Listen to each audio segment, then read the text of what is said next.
Deputy commissioner Kullu श्रीमान आशुतोष जी Garg, Himachal Pradesh agro industries corporation के vice chairman Shri युवराज बौद्ध जी, नगर परिषद कुल्लू के अध्यक्ष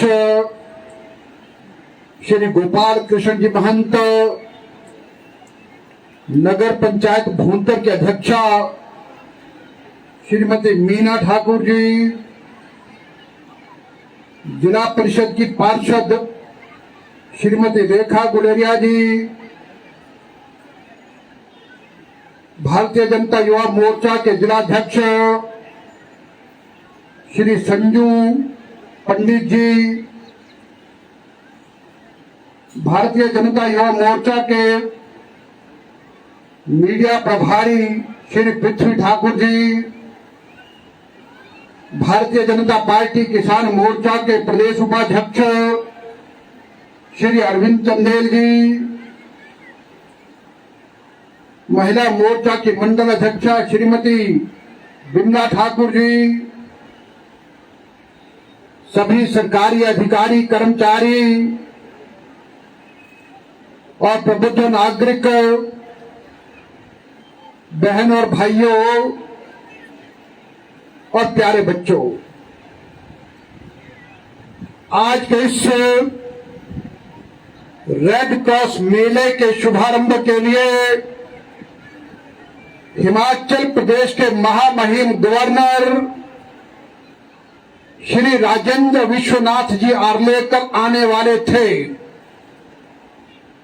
लेकिन सुबह चंडीगढ़ से फ्लाइट के द्वारा उनको आना था, लेकिन चंडीगढ़ में भारी बारिश थी, जिसके कारण से फ्लाइट आ नहीं पाई और उनका आना संभव नहीं हुआ, और उसके कारण से जो काम उनको करने थे वो मुझे करने पड़ रहे हैं। मैं यहां पर जहां रेड क्रॉस के मेले के लिए सभी को बधाई देता हूं, लेकिन साथ में यहां पर देख रहा हूं जो ऑडियंस है उसमें ज्यादा संख्या में स्कूल के बच्चे हैं और हमारे अध्यापक हैं, और मैं अपने इन प्यारे प्यारे सुंदर सुंदर बच्चों का बहुत अभिनंदन करता हूं और स्वागत करता हूं। और वैसे भी मैं जब भी किसी प्रोग्राम में जाता हूं अच्छा लगता है, लेकिन मुझे बहुत अच्छा तब लगता है जब मुझे अपने प्यारे प्यारे बेटे बेटियां नजर आते हैं, इनकी रौनक देख के दिल बाग बाग हो जाता है। और यहां पर हमने बच्चों के कार्यक्रम देखे, इन स्कूल के बच्चों ने एक एक प्रोग्राम से हमको कुछ ना कुछ सीखने को दिया, और इन बच्चों ने यह संदेश दिया जो हमारे बड़े हैं आप संभल जाओ, नहीं तो अब हम आपको पढ़ाना सिखाना प्रारंभ करेंगे। ये बच्चे वास्तव में हमारे टीचर बन गए हैं, और इसलिए इन बच्चों की शक्ल में जब भी मैं देखता हूं, मुझे कल का आईएएस अफसर आशुतोष गर्ग नजर आते हैं, कल का आईपीएस नजर आता है, कल के डॉक्टर नजर आते हैं, कल के इंजीनियर नजर आते हैं, कल के टीचर हैं, कल के साइंटिस्ट हैं, कल के नेता हैं, अभिनेता हैं, कल के खिलाड़ी हैं, और कल के बहुत बड़े बिजनेसमैन हैं, पढ़े लिखे किसान हैं, और दुनिया में जिस क्षेत्र में जा सकते हैं ये बच्चे वो बैठे हैं। और इसलिए इन बच्चों के उज्जवल भविष्य की कामना करता हूं।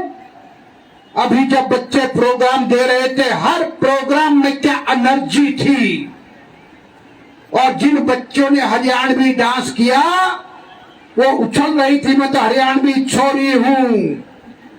और हमारी बच्चियां हरियाणवी डांस बहुत अच्छा किया, लेकिन हमारी बच्चियां बहुत सुंदर लग रही थी। बहुत अच्छे से आप लोगों ने ये कार्यक्रम किया है। और बहनों भाइयों, हम सभी को एक बात मालूम है कि रेड क्रॉस सोसाइटी ये एक इंटरनेशनल संस्था है और इस इंटरनेशनल संस्था को बनाने का विचार पहली बार अगर आया था तो हेनरी डुनान्ट को साल 1859 में 1859 में उनको इसका विचार आया, जब उन्होंने सल्फरीन युद्ध में 40,000 घायल लोगों को बेसहारा मौत के मुंह में जाते देखा, तब उनके मन में यह विचार आया था। और उसके बाद हेनरी डुनान्ट ने कोशिश की और 1863 ईस्वी में इस इंटरनेशनल संगठन की शुरुआत हुई, जो स्विट्जरलैंड के जनेवा से प्रारंभ हुई और आज दुनिया भर के हर एक देश में जिला यानी रेड क्रॉस सोसाइटी संस्था काम कर रही है और अनेक क्षेत्रों में काम करती है।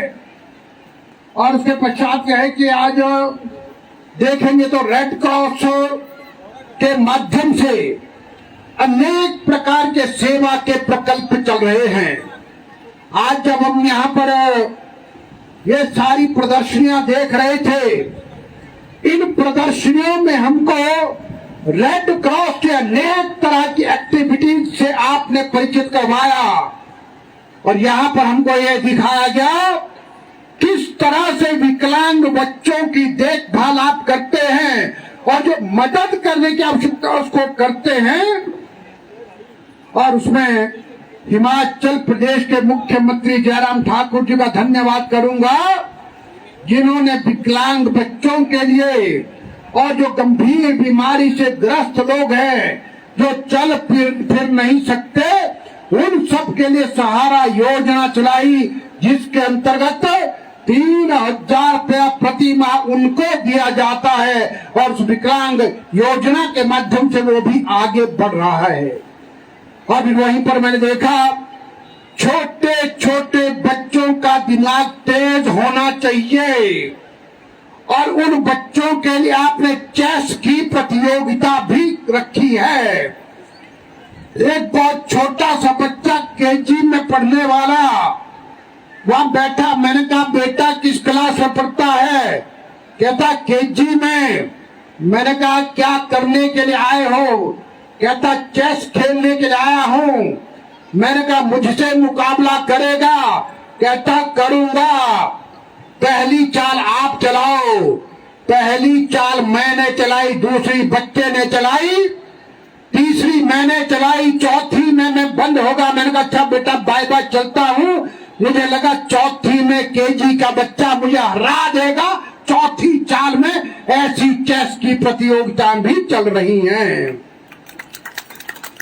और फिर बीमार व्यक्ति को कभी दुर्घटना हो जाए, कभी कुछ भी हो जाए, रक्त की आवश्यकता पड़ती है। रक्तदान शिविर चल रहा है। महिला मंडल यहाँ पर एक झांसी ग्रुप आया और फिर मैंने देखा अधिकतर महिलाएं सीनियर सिटीजन हैं, वो सबकी सब उनका ये झांसी ग्रुप है और झांसी ग्रुप तंबोला चला रहा है कई प्रकार की गतिविधियों में।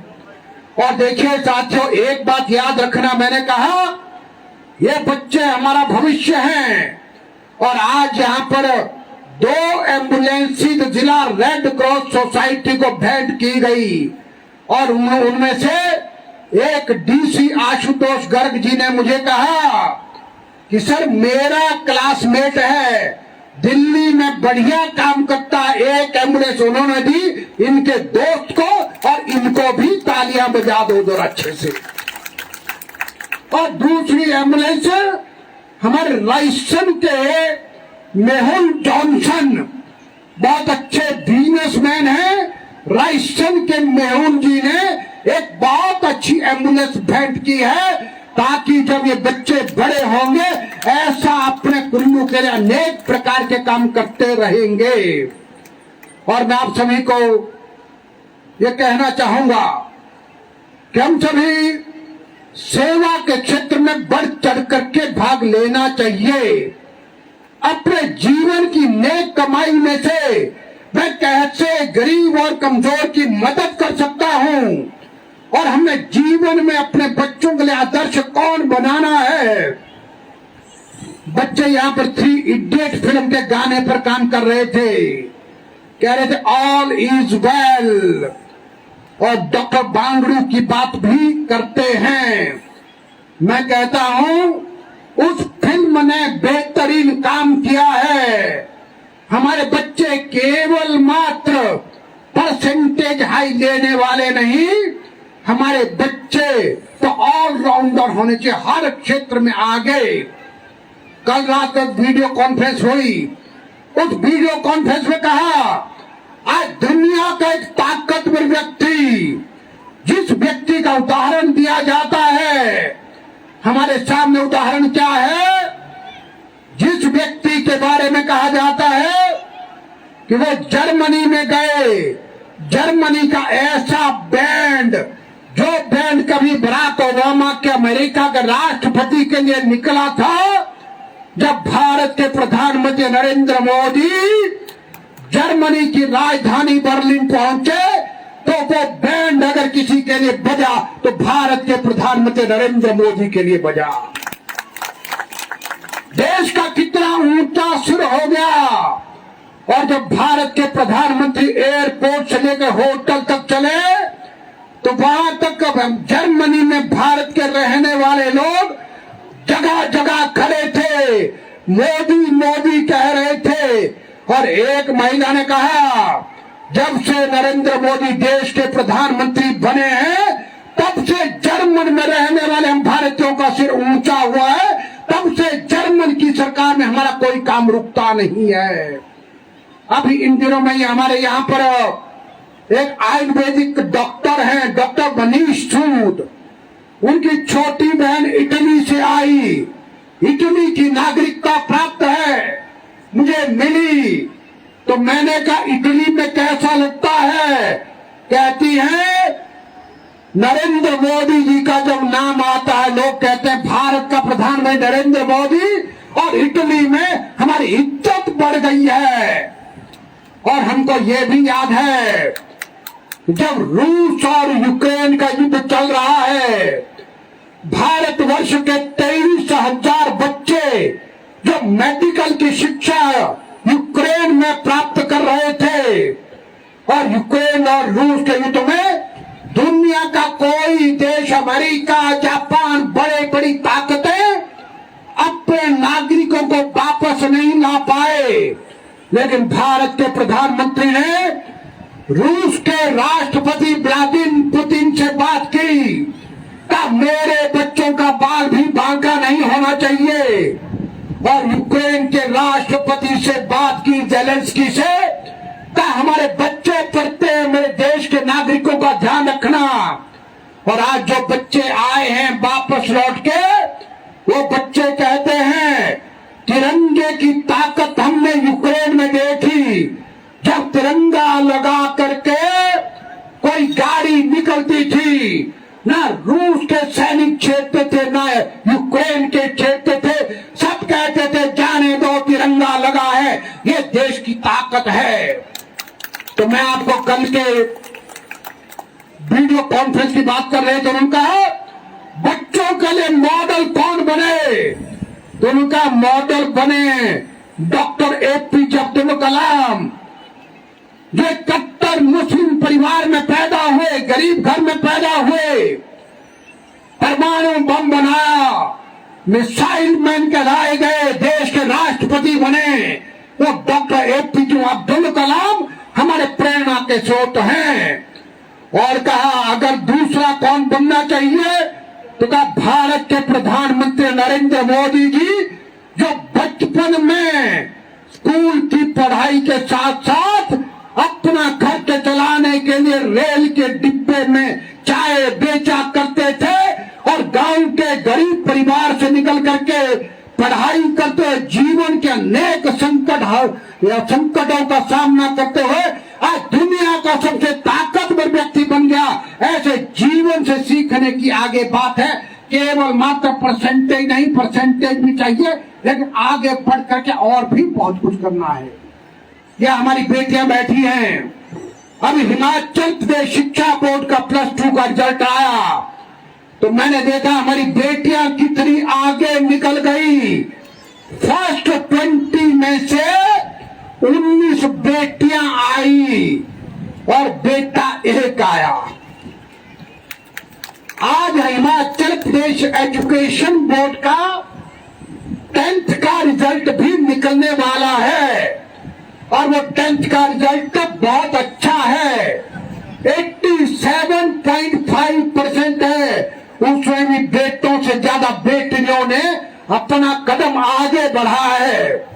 और आज प्रातःकाल जो काम आज किया गया, सबसे पहले शुरुआत मेरे दिल के भी बहुत करीब है, आपके दिल के भी बहुत करीब होगा। हिमाचल प्रदेश का पहला यानी डी एडिक्शन सेंटर और रिहेबिलिटेशन सेंटर भूंतर में प्रारंभ किया गया है, उसकी मैं सबको बहुत बहुत बधाई देता हूं। और वहां पर एक हैरानी की बात जो आई, मुझे ध्यान में आई, मुझे हमारे डॉक्टर सुशील जी सीएमओ कुल्लू और इनके जो साथी हैं डॉक्टर सत्येन वैद्य, इन्होंने जानकारी दी इस कुल्लू के हॉस्पिटल में अभी तक 6000 लोगों को ये नशा मुक्त करा चुके हैं, जिसके लिए मैं स्वास्थ्य विभाग को बहुत बहुत बधाई देता हूं। और स्वास्थ्य विभाग के प्रयत्न से हिमाचल प्रदेश का पहला फीमेल डी एडिक्शन सेंटर। और मैंने इनको पूछा क्या डी एडिक्शन के लिए महिलाएं आती हैं? इन्होंने कहा आती हैं, जब रोज ओपीडी होती है 3-4 महिलाएं आती हैं, कई बार तो हैरानी ये होती है छोटी उम्र की लड़कियां भी आती हैं। अब ये समाज के अंदर बीमारी है और जब हमने उसका अंदर का जाकर के आप डीसी साहब हमको दिखा रहे थे तो आज भी वहां पर 6-7 महिला पेशेंट एडमिट थी। और मैं सभी से, पूरे समाज से एक बात का आग्रह करूंगा, ये नशा नहीं होना चाहिए। नशा बर्बादी लाता है, हमारे बच्चों का भविष्य बर्बाद करेगा। बड़ों को भी संभलना है और बड़ों को संभल करके छोटों के लिए आदर्श बनना है।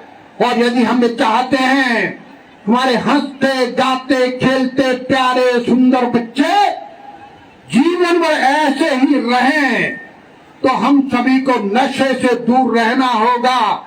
यहाँ पर पहला प्रोग्राम बच्चों ने नशे के विरुद्ध में दिखा और अनेक प्रकार के इन्होंने मॉरल आइडियाज हमको दिए। तो ये सब के सब चीजें हमको करनी है। नशा बहुत खराब है, चाहे कोई बीड़ी पिए, सिगरेट पिए, शराब पिए, चरस पिए, चिट्टा ले, कोई भी नशा।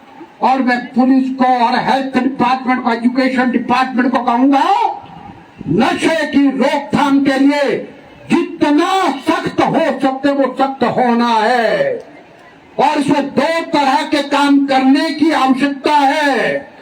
एक तो अवेयरनेस कि नशा नहीं करना है, नशे की बुराइयां हैं। और दूसरा काम जो आप कर रहे हैं वो काम यह है, यदि कोई नशे में पड़ गया उसको छोड़ना नहीं है, उसको ला करके उसका इलाज कराना है ताकि वो फिर से समाज की मुख्य धारा में शामिल हो। और अभी डिप्टी कमिश्नर एक बात कह रहे थे जो बहुत अच्छी है।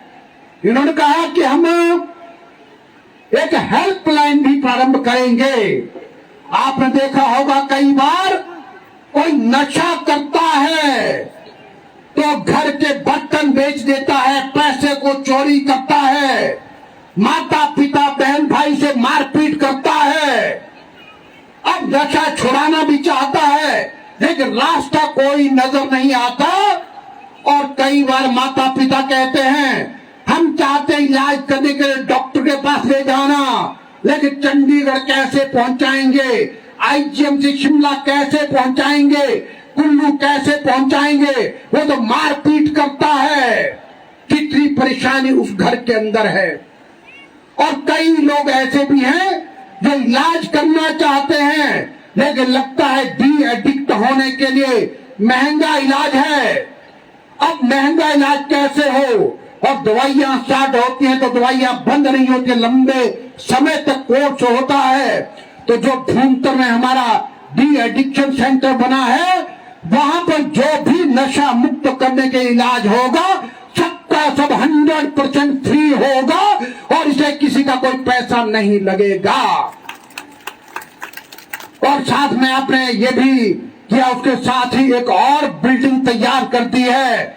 उस बिल्डिंग में मेल डी एडिक्शन सेंटर भी प्रारंभ होगा, और हम आने वाले दिनों में एक प्रयास करेंगे जिला रेड क्रॉस सोसाइटी के माध्यम से भी, और साथ में सरकार के माध्यम से भी, कि कुल्लू में हमारे पास मेल और फीमेल के लिए आने वाले समय में साइकेट्रिस्ट डॉक्टर भी और भी आ जाएं, ताकि हम बहुत बढ़िया संस्थान यहाँ पर बनाए, ताकि हम अपने समाज को सबको बचा सके और सब दिशा में काम कर सके।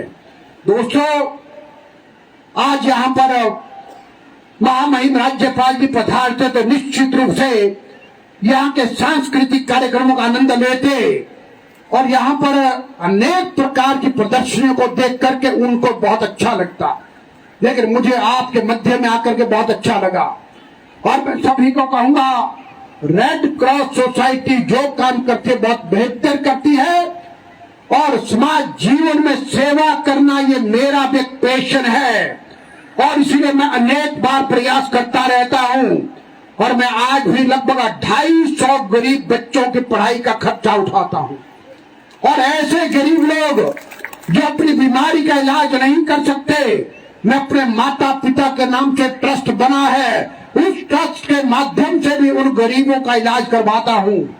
आपको याद है, अभी कुल्लू जिला के लिए हमने एक ऐसा अस्पताल बनाने का, यानी पत्रीकुल में काम प्रारंभ किया है, जो 7 बीघा जमीन पर बन करके तैयार होगा, और जिस पर 60-70 करोड़ रुपए खर्च होगा। मल्टी सुपर स्पेशलिटी होगा, और उस अस्पताल की सबसे बड़ी खासियत यह है, वहां पर हर एक गरीब का, हर व्यक्ति का इलाज मुफ्त में होगा। वहाँ आई सेंटर भी बनेगा, और वहां पर डी एडिक्शन सेंटर भी बनेगा। ये सब भी करते हैं। लेकिन बहनों भाइयों, जब आप सेवा का काम करते हैं, कुछ लोगों को तकलीफ होती है। आजकल कुछ लोग कहते हैं, गोविंद ठाकुर ने पत्रीकुल में किसी प्राइवेट संस्था को सरकारी भूमि दी। मैं गौरव से स्वीकार करता हूं, हमने 7 बीघा भूमि दी है, जहां इलाज करने के लिए मुफ्त इलाज होगा तो दी है। लेकिन गोविंद ठाकुर ने किसी को 5 स्टार होटल बनाने के लिए 50 बीघा भूमि 15 मील में नहीं दी है, हॉस्पिटल बनाने को दी है। और मैं तो ये भी कहूंगा, अगर सेवा के काम करने के लिए मुझे कुल्लू में भी कोई मल्टी सुपर स्पेशलिटी हॉस्पिटल बनाना होगा, तो भी आगे बढ़ेंगे। जब सेवा का काम करते हैं तो ऐसी रुकावटें रास्ते में आती है, लेकिन हमारा हौसला उन बातों से हटने वाला नहीं। हम कहते हैं, जिसको राजनीति करनी है वो राजनीति के क्षेत्र में आकर के हाथ जमा ले, लेकिन हमको सेवा का काम करना है, वो सेवा का काम अच्छे से करने दें। और ऐसा ही एक अस्पताल हम कुल्लू में भी बनाएंगे। गोविंद ठाकुर के कदम सेवा के काम में रुकने वाले नहीं। जिसको विरोध करना वो करते रहे, अच्छी बात है, उनका स्वभाव है, लेकिन हमको सेवा के काम करते रहने, कुल्लू जिला की जनता के लिए वो हम करते रहेंगे। और मैं ये जरूर कहूंगा, इस नशे से बच्चों को बचाना, आगे बढ़ करके और दिशा में बच्चों का उज्जवल भविष्य बने। अभी यहाँ पर एक प्रदर्शनी लगी है, जिसके लिए मैं डिस्ट्रिक्ट एडमिनिस्ट्रेशन और उसकी टीम के मुखिया आशुतोष को बधाई देता हूँ। एक विचार लेके आए कि हमारे बच्चों के लिए जहाँ पर हमने लाइब्रेरी, यहाँ पर कला केंद्र के साथ बहुत सुंदर लाइब्रेरी बना करके दी है। हमारे अनेक बच्चे अपनी कोचिंग के लिए यहाँ पर आते हैं। हमने एक बात पर विचार किया कि ग्राम पंचायत के स्तर पर भी ऐसी अनेकों हमारी लाइब्रेरीज होनी चाहिए। तो आप मुझे दिखा रहे थे कि लगभग कुल्लू जिला में 25 ग्राम पंचायतों में हमने ऐसे पुस्तकालय प्रारंभ किए हैं जिनका नाम रखा है अटल ज्ञान केंद्र। और आपको रात के 10 बजे की फोटो भी दिखाते हैं। ग्राम पंचायत में जो लाइब्रेरी बनी है, बच्चे हमारे रात के 10 बजे तक भी वहां अपनी पढ़ाई कर रहे हैं। और धीरे धीरे हम हर ग्राम पंचायत में ऐसे अटल ज्ञान केंद्र स्थापित करके देंगे।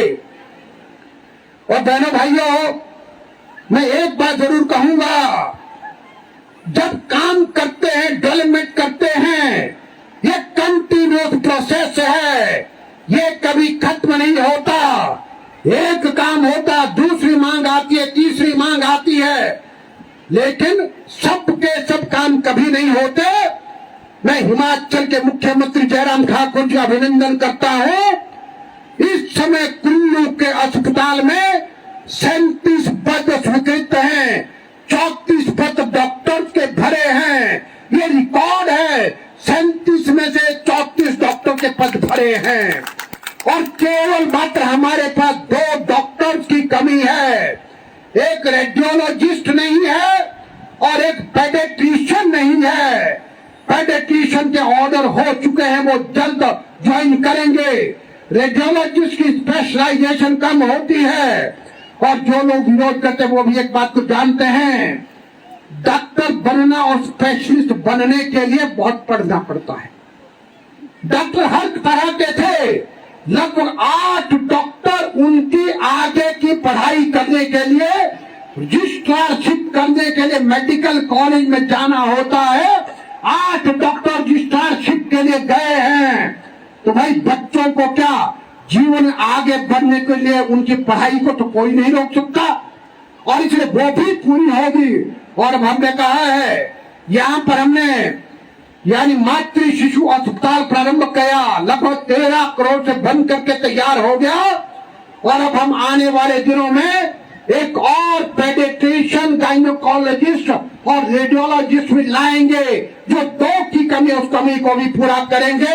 और आने वाले समय में कुल्लू अस्पताल अब 400 बेड का हो गया है।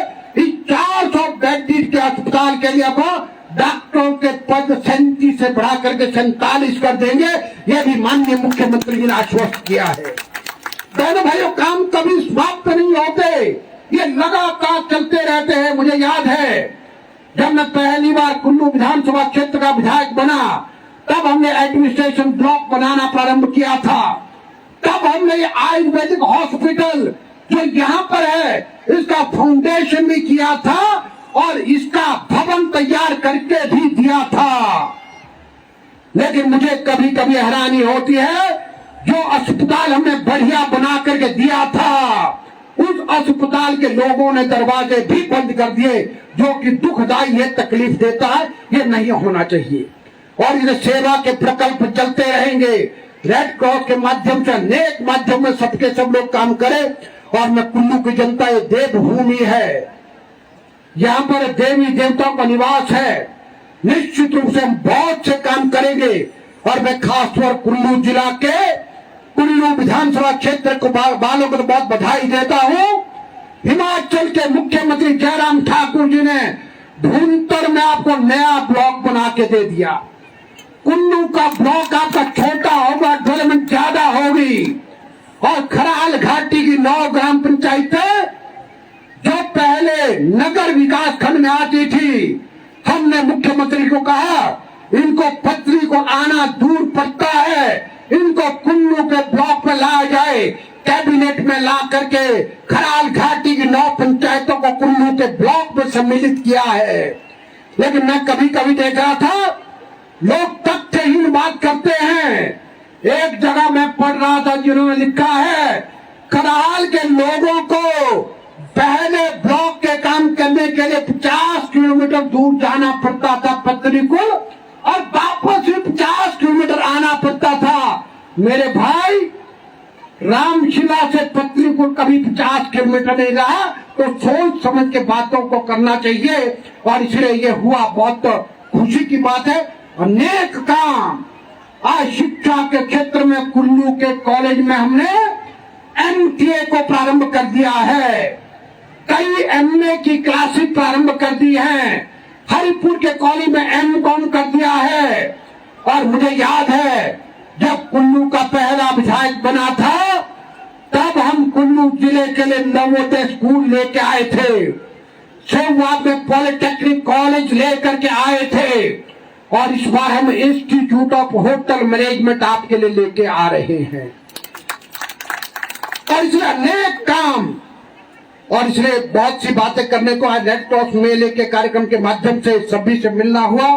और विशेष तौर पर अपने अध्यापकों से, बच्चों से, अध्यापकों से एक ही बात का निवेदन है, चाहे बच्चे प्राइवेट स्कूल में पढ़ते हैं, चाहे बच्चे सरकारी स्कूल में पढ़ते हैं, उन बच्चों में हम कोई अंतर नहीं करते, क्योंकि बच्चे तो देश के हैं, बच्चे सब हमारे हैं, चाहे सरकारी स्कूल में चाहे प्राइवेट स्कूल में हैं। लेकिन बहनों भाइयों, एक बात का गौरव हिमाचल प्रदेश को प्राप्त है कि हिमाचल प्रदेश देश में साक्षरता दर में नंबर 1 पर है, केरल के समकक्ष हम चलते हैं। आजकल कुछ लोग चले आते हैं इधर उधर से, कहते हैं हिमाचल प्रदेश की शिक्षा व्यवस्था अच्छी नहीं है। मैं उनको एक ही बात कहना चाहूंगा कि भाइयों, याद रखें कि दिल्ली की बात है, दिल्ली भारत की राजधानी है, देश भर के लोग दिल्ली में रहते हैं, दिल्ली की पॉपुलेशन 3 करोड़ 25 लाख है, मैदानी क्षेत्र आसान क्षेत्र है, और दिल्ली की सरकार दिल्ली में केवल मात्र 1036 स्कूल चलाती है। और हिमाचल प्रदेश, जिसका भौगोलिक क्षेत्र 55,673 स्क्वायर किलोमीटर का है, और उसमें 70 लाख की पॉपुलेशन है, और हम 70 लाख की पॉपुलेशन के लिए 16,000 स्कूलों को चलाते हैं। ये फर्क है हम में और उनमें। और आज अगर देश भर में जब आप एक आकलन करेंगे, सर्वे करेंगे, हिमाचल प्रदेश एक वो प्रदेश है जहां पर सरकारी नौकरी में और प्राइवेट नौकरी में सबसे ज्यादा जनसंख्या काम करती है, तो ये हिमाचल प्रदेश देश में नंबर 1 पर है। इसका मतलब क्या हुआ? हिमाचल प्रदेश में सबसे ज्यादा पढ़े लिखे लोग हैं। भारत की सेनाओं में अगर देश के प्रदेशों की जनसंख्या का अनुपात से दृष्टि दौड़ाएंगे, तो भारत की सेना में सबसे ज्यादा सैनिक हिमाचल प्रदेश के हैं। ये गौरव भी हिमाचल प्रदेश को प्राप्त है। इसलिए जो इधर दूर से आते हैं उनको कहना चाहिए, हिमाचल प्रदेश सबसे ऊंचे शिखर पर है। ये देवभूमि है, ये वीरों की भूमि है। यहाँ के लोग मेहनत करके, पुरुषार्थ करके पढ़ते लिखते हैं और दुनिया के सबसे आगे के स्थान पर पहुंचते हैं। और इतना ही कहते हुए मैं अपनी बात को समाप्त भी करूंगा। आप सभी का बहुत आभार व्यक्त करूंगा। इस 3 दिन के मेले में आप सभी आनंद लेंगे और सेवा के काम करने के लिए आगे बढ़ेंगे। और मैं तो फिर से सभी से निवेदन करूंगा, भारत माता की जयकार के साथ अपनी बात को करेंगे। सभी 2 हाथ खड़े करके अपनी बात को करेंगे। भारत माता